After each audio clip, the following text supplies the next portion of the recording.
Java classes and objects. तो इसमें हम देखेंगे आज कि जावा में हम लोग क्लासेस को कैसे यूज़ कर सकते हैं और क्लासेस के ऑब्जेक्ट्स हम लोग कैसे बना सकते हैं। तो क्लास क्या है, यूजर डिफाइंड डाटा टाइप कह सकते हो आप इसको। तो क्लास में आप मेथड्स को इन्वॉल्व करते हो और जो डिफरेंट वेरिएबल्स हैं आपके प्रोग्राम में यूज़ होंगे, ठीक है, क्लास के जो में जिस पर्पस के लिए मान लो आप क्लास डिफाइन कर रहे हो, तो उसमें जो वेरिएबल्स चाहिए होंगे वो सारे ही हम क्लास के में एक पैकेज में, एक कैप्सूल में उसको एम्बेड करते हैं। तो क्लास क्या हो गया, कंटेनर हो गया जिसमें वेरिएबल्स होंगे और उन वेरिएबल्स पे काम करने के लिए जो डिफरेंट मेथड्स होंगे वो एक ही जगह पे पैकेज्ड होंगे। तो इसको हम क्या बोल देते हैं जावा में, क्लास। और क्लास क्योंकि यूजर डिफाइंड डाटा टाइप है, तो डाटा टाइप को, क्लास को हम प्रोग्राम में डायरेक्टली नहीं यूज़ कर सकते। क्लास का हम एक इंस्टेंस क्रिएट करेंगे जिसको हम ऑब्जेक्ट बोलते हैं, ऑब्जेक्ट क्रिएट करेंगे। तो ये सारा कुछ जब देखते हैं हमारे वीडियो में कि हम लोग क्लास कैसे क्रिएट कर सकते हैं और ऑब्जेक्ट्स कैसे क्रिएट कर सकते हैं। तो जावा में नेक्स्ट है हमारा how to create a class in Java. तो जावा में कभी भी कोई क्लास क्रिएट करनी हो तो हमें एक कीवर्ड यूज़ करना होता है, क्लास, ठीक है। तो जनरल सिंटैक्स क्या है क्लास को क्रिएट करने का, क्लास का आपको जो भी नाम रखना है और स्क्वायर ब्रैकेट में मैंने दिया एक्सटेंड्स सुपर क्लास, और कर्ली ब्रैकेट के कॉम्बिनेशन में, यानी क्लास के ब्लॉक में हमारे दो पार्ट है। फर्स्ट पार्ट है हमारा फील्ड्स डिक्लेरेशन, सेकंड पार्ट है हमारा मेथड्स डिक्लेरेशन। यानी कि इस जो क्लास, पर्टिकुलर क्लास है, इसमें जो भी वेरिएबल्स चाहिए होंगे वो, साथ में उन वेरिएबल्स पे काम कर जो मेथड काम करेंगे वो। तो यानी दो पार्ट में डिवाइड है, फील्ड डिक्लेरेशन और मेथड्स डिक्लेरेशन। स्क्वायर ब्रैकेट के अंदर जो हमने दिया है एक्सटेंड्स सुपर क्लास, ये हमने दिया है इनहेरिटेंस। जब भी आप कभी करोगे, जब आगे टॉपिक में करोगे तो उस पर्पस के लिए, अभी ये ऑप्शनल है, ठीक है। तो इसका एग्जांपल देखते हैं। मान लो हमने क्लास का नाम रखा टेस्ट और curly bracket open, curly bracket close, इसके बीच में कुछ भी हो सकता है। तो कीवर्ड यहाँ पे क्या है, क्लास का नाम क्या हो गया, टेस्ट। इस पर्टिकुलर एग्जांपल में ये एक एम्प्टी क्लास है जो कुछ नहीं कर रही, लेकिन ये एग्जिस्ट करेगी। अब देखते हैं फील्ड डिक्लेरेशंस का मीनिंग क्या होता है। फील्ड डिक्लेरेशंस क्या है, जो वेरिएबल आपकी क्लास में यूज होंगे। जैसे मान लो ए और बी दो वेरिएबल है, एक ए है जो जिसकी डाटा टाइप इंट होगी और बी है जिसकी डाटा टाइप फ्लोट होगी। तो इसको क्लास में हम ऑर्डिनरी जैसे प्रोग्राम में डिक्लेयर करते हैं वैसे ही हम क्लास में डिक्लेयर करेंगे, इंट ए फ्लोट बी। तो ये हमारा फर्स्ट पार्ट था जिसमें हमने बात की थी वेरिएबल्स के बारे में कि जावा का फील्ड, हमने भी बात की है कि जो दो पार्ट है फील्ड डिक्लेरेशन। तो फील्ड डिक्लेरेशन कैसे होगी, आपको जो भी प्रोग्राम में वेरिएबल्स चाहिए उनकी बात हो रही है। उसके बाद आता है मेथड डिक्लेरेशंस की बात। मेथड क्या होते हैं, मेथड को जावा में मेथड किसको बोलते हैं, जो हमारे सी या दूसरी प्रोग्रामिंग लैंग्वेजेस में फंक्शंस को बोलते हैं, तो जावा में फंक्शन को मेथड बोलते हैं। तो क्लास के अंदर सेकंड पार्ट क्या रहता है, मेथड। तो मेथड कैसे डिक्लेयर होते हैं, सबसे पहले लिखा है टाइप। टाइप क्या होता है कि मेथड किस टाइप का आंसर रिटर्न करेगा। अगर कुछ भी रिटर्न नहीं करेगा तो टाइप की जगह पे आता है वर्ड। अगर कुछ इंटीजर रिटर्न करेगा तो टाइप की जगह पे इंट रहेगा। अगर कोई फ्लोट वैल्यू रिटर्न करता है तो वहाँ पर फ्लोट रहेगा। उसके बाद है मेथड का जो नाम रहेगा, मेथड का आप जो भी नाम रखना चाहते हो। उसके बाद ब्रैकेट्स में आप वो पैरामीटर दोगे जो मेथड को आप पास कर रहे हो, यानी जिन पैरामीटर्स के ऊपर मेथड वर्क करेगा। उसके बाद कर्ली ब्रैकेट ओपन है और क्लोज है, बीच में हमारा मेथड की बॉडी है जो कैलकुलेशन पार्ट रहेगा। एग्जांपल के तौर पे देखते हैं, एक पहले हमने क्लास ले ली ट्रायंगल, क्लास है, क्लास का नाम हमने ट्रायंगल लिया। इसमें मैंने फील्ड डिक्लेरेशन में ले लिए दो फील्ड ले लिए, बेस और हाइट। दोनों की डाटा टाइप हमने क्या ले ली है, इंट डाटा टाइप ले ली है। आपके प्रोग्राम के रिक्वायरमेंट के अकॉर्डिंग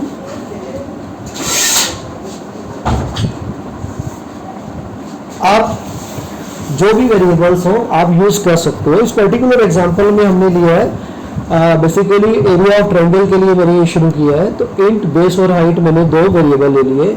उसके बाद हमने इसमें एक फंक्शन इंक्लूड कर दिया है, यानी मेथड इंक्लूड किया, वॉइड गेट डाटा। हम मान के चल रहे हैं कि कुछ रिटर्न नहीं करेगा।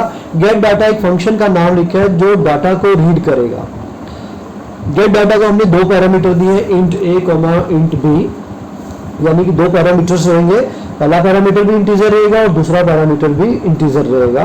उसके बाद मेथड की जो बॉडी के अंदर हमने दिया है base is equal to A, height is equal to B, यानी कि क्लास का जो बेस मेंबर है उसको वैल्यू क्या मिलेगी, जो गेट डाटा को फर्स्ट वैल्यू पास होगी, ए के थ्रू पास होगी, और जो सेकंड पैरामीटर है हमारा इसका, यानी सेकंड फील्ड है हाइट, इसको वैल्यू क्या मिलेगी, जो इंट बी के थ्रू, यानी जो हमारे मेथड के सेकंड वेरिएबल के थ्रू पास होगी, उसको असाइन हो जाएगी। तो ये वैल्यूज कुछ भी हो सकती है। जब इस फंक्शन को कॉल किया जाएगा तो ये रीड के थ्रू भी आ सकती है या थ्रू असाइनमेंट भी आ सकती है। तो अभी हमारा पर्पस क्या है कि क्लास की डिक्लेरेशन को सीखना, कि क्लास को हम लोग कैसे डिक्लेयर कर सकते हैं। तो इस पर्टिकुलर एग्जांपल में हमने 2 डाटा मेंबर लिए हैं और एक मेथड लिया है साथ में, जिसका नाम रखा है गेट डाटा, और लास्ट में मैंने एक कर्ली ब्रैकेट लगाई है, मैं हाईलाइट जिसको कर रहा हूँ। इसका मतलब क्या है, आपको यहाँ पे क्लास डिक्लेरेशन एंड होती है। तो अभी इसको एज इट इज अगर आप रन करोगे ये रन नहीं होगा, क्योंकि इस क्लास को अब हमें मेन प्रोग्राम में भी इंक्लूड करना है, क्योंकि इसमें मेन इंक्लूडेड नहीं है। इसमें एक वेरिएशन और देखते हैं इस प्रोग्राम में। मान लो यही क्लास है, फिर से हम बात करते हैं कि इसमें बेस और हाइट मैंने 2 वेरिएबल लिए हैं, ठीक है, वही गेट डाटा फंक्शन है। अब इसमें मैं एक फंक्शन और ऐड कर देता हूँ, एरिया कैलकुलेट करने से रिलेटेड फंक्शन। उस फंक्शन का नाम रखा मैंने ट्राई एरिया, ठीक है, गेट डाटा रीड करने के लिए, try area, area of triangle calculate करने के लिए। तो एरिया आपको पता है कि एरिया का फॉर्मूला क्या होता है, half into base into height. तो बेस और हाइट चाहे इंटीजर है, 0.5 से जब मल्टीप्लाई होगा तो वो फ्लोट रिटर्न करेगा। तो इसलिए हमने डाटा टाइप यहाँ पे क्या ले लिया है, फ्लोट ले लिया है। फ्लोट एरिया की बॉडी के अंदर मैंने दिया float area is equal to 0.5 into base into height. इसी क्लास में बेस और हाइट जो हमारे पहले फंक्शन के थ्रू, गेट डाटा के थ्रू वैल्यू ले लेंगे, वो यहाँ पे आके मल्टीप्लाई होंगे और वो 0.25 से मल्टीप्लाई हो जाएंगे, यानी कि half into base into height का फॉर्मूला अप्लाई हो जाएगा और आंसर किस में आ जाएगा, हमारा एरिया वेरिएबल में आ जाएगा। फाइनली क्या होगा, रिटर्न फंक्शन क्या, रिटर्न स्टेटमेंट क्या करती है, जहां से इस फंक्शन को कॉल किया जाएगा वहां पर आंसर को वापस भेज देगा। तो इस तरह से हमने क्लास डिक्लेयर किया है जिसके अंदर 2 डाटा मेंबर्स हैं, बेस और हाइट, और 2 हमारे मेथड है, गेट डाटा और ट्राई एरिया। तो इस एग्जांपल का पर्पस यही था कि आपको ये सिखाना कि आप जावा में एक क्लास कैसे क्रिएट कर सकते हो, उसके डाटा मेंबर्स को कैसे डिक्लेयर कर सकते हो, मेथड्स को कैसे डिक्लेयर कर सकते हो। अब आगे हम देखते हैं कि क्लास का हम लोग ऑब्जेक्ट कैसे क्रिएट कर सकते हैं, क्योंकि जो एक्चुअल वर्किंग है वो ऑब्जेक्ट पे होनी है। क्लास तो एक डाटा टाइप है, जैसे मान लो इंट एक डाटा टाइप है, तो डायरेक्टली इंट को हम कैलकुलेशन में नहीं ले सकते। अगर हम किसी प्रोग्राम में लिखें a is equal to int plus B, किसी भी प्रोग्रामिंग लैंग्वेज में, मान लो सी में या किसी में भी, तो ये अलाउड नहीं है। क्या अलाउड है, a is equal to C plus B, यानी वेरिएबल्स के ऊपर ही कैलकुलेशन अलाउड है, डाटा टाइप्स के ऊपर नहीं है। तो क्या है, हमारा जो जावा में क्लासेस हैं ये भी यूजर डिफाइंड डाटा टाइप्स हैं, यूजर डिफाइंड डाटा टाइप्स हैं। तो इनको डायरेक्टली यूज नहीं किया जा सकता, इनका एक वेरिएबल क्रिएट करना पड़ेगा। उसी वेरिएबल को हम लोग बोलते हैं ऑब्जेक्ट। तो ऑब्जेक्ट को क्लास का इंस्टेंस बोलते हैं। अब मेन प्रोग्राम में क्लास यूज नहीं होगी, क्लास का इंस्टेंस यूज होगा, ठीक है। तो क्लास का इंस्टेंस क्रिएट करना हो या ऑब्जेक्ट क्रिएट करना हो तो हम एक न्यू ऑपरेटर को यूज करेंगे क्लास के नेम के साथ में। ये कैसे कर सकते हैं, ये देखते हैं, how to create an object in Java. कि क्लास का नेम देंगे, हमारी क्लास का नाम क्या था, ट्राइएंगल था, साथ में मैंने एक नाम लिख दिया ट्राई1। ये क्या करेगा, ये डिक्लेयर करेगा कि ट्राई1 नाम का एक ऑब्जेक्ट है। जैसे आप सिंपल प्रोग्राम में लिखते हो, आप लिखते हो इंट ए, तो इसका मतलब क्या होता है कि ए एक वेरिएबल है जिसकी डाटा टाइप इंट है। तो यहाँ पे क्या डिक्लेयर कर दिया आपने, ट्राई1 एक वेरिएबल है जिसकी डाटा टाइप ट्राइएंगल है, ठीक है। उसके बाद ट्राई1 को हमें मेमोरी स्पेस दिलवाना है, तो हम लिखेंगे ट्राई1 is equal to new triangle, उसके बाद सेमीकोलन। यह ट्राइएंगल क्या है, हमारा एक कंस्ट्रक्टर है, डिफॉल्ट कंस्ट्रक्टर है। कंस्ट्रक्टर क्या होते हैं, कमिंग सेशंस में देखेंगे कि कंस्ट्रक्टर क्या होते हैं और इसको हम जावा में कैसे यूज कर सकते हैं। तो ट्राई1 is equal to new triangle लिखेंगे, तो इससे क्या होगा, आपका जो ऑब्जेक्ट है वो क्रिएट हो जाएगा। इन दोनों स्टेटमेंट्स को अगर 2 लाइनों में ना लिखना हो, एक सिंगल लाइन में भी आप कर सकते हो। शुरू में मैंने लिखा है ट्राइएंगल यानी क्लास नेम, स्पेस छोड़ के object name is equal to new class name और एक एम्प्टी ब्रैकेट आपने देनी है और सेमीकोलन। तो इससे क्या होगा, try1 नाम का एक ऑब्जेक्ट क्रिएट हो जाएगा। अब आपके प्रोग्राम में try1 यूज होगा। try1 के थ्रू प्रोग्राम के जो हमारे ये वेरिएबल्स हैं डिफरेंट, आप इनको एक्सेस कर पाओगे। देखते हैं वो कैसे होगा।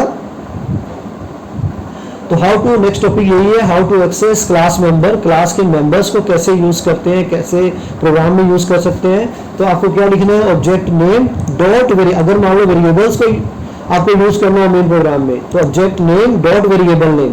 जैसे हमारे एग्जांपल में हमारे ऑब्जेक्ट का नाम है try1 डॉट बेस या try1 डॉट हाइट, कुछ इस तरह से था, बेस और हाइट।